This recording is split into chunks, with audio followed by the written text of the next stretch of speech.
When I was a kid, before we lived in Texas, we lived in a home that has this huge backyard that made me feel like the most popular kid in class. Anytime playing outdoor game or sports was even an idea, my backyard would be the spot to go since we had this big backyard. The backyard was surrounded by woods on three sides. It also had many trees throughout the yard, a trampoline and a hot tub. We really had everything you could want in a backyard. There was enough open grass to play any sports, like soccer, baseball, football, anything. We even played hide and seek, tag, or manhunt, as you will call it one Friday when we were like in 6th grade. My friends and I wanted to have a camp out sleepover in my backyard. It was Adam, James, and Robert. We all had to get our parents' permission, but it was a Friday and none of our parents had any reason to say no. Plus, my family has lots of camping equipment, including 2 tents that could easily fit 2 of us in each one tent. After all of us got our permissions from our parents, we decided for them to get to my house around 5 p.m. so we could play sports in the backyard. We had too many soccer nets in the yard that we used to play soccer for half an hour. Then we played baseball for another maybe half hour, and after just sitting around for a few minutes, regaining our energy. My parents ordered pizza for us, so we ate around 6:30 or 7. If I had to guess, the sun was starting to go down a little bit. So now came the time to set up the tents before it was too dark.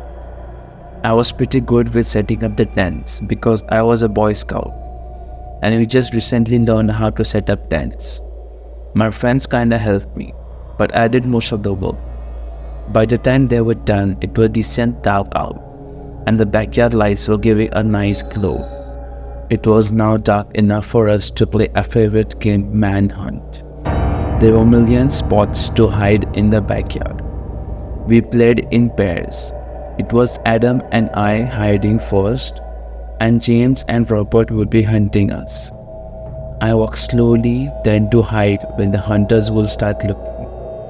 They had to blow a whistle to let the hiders know they were starting. Once I heard the whistle, I started under the trampoline waiting it up, watching the two of them in a distance looking for us. I was waiting for a good moment to get a closer look to the back door. I had my eyes on the hot tub, which was right next to the house. If I could make it over and hide behind the hot tub.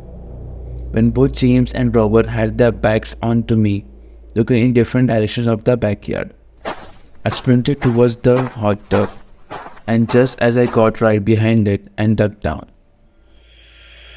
I heard one of the trash bins on the side of the house almost topple over, and then I noticed the motion detecting light switch on the side of the hot tub. It wouldn't have triggered the light. I went to check around the corner to the side yard, and I saw a tall person dressed in dark clothes walking away in a direction of the woods. I ran to my friends and called the game off, then went to tell my dad about it. We came out and looked around the woods for a few minutes and then checked the streets for any unusual cause. Nothing.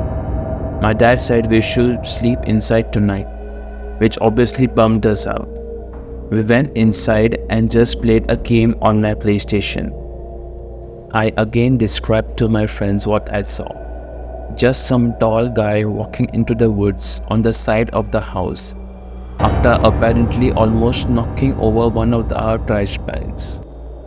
We talked about just going back outside and sleeping in the tents since they were already set up anyway, and plus what were the odds whoever that was still out there hours later. After we finished playing our game, we went back outside quietly to not wake up my dad.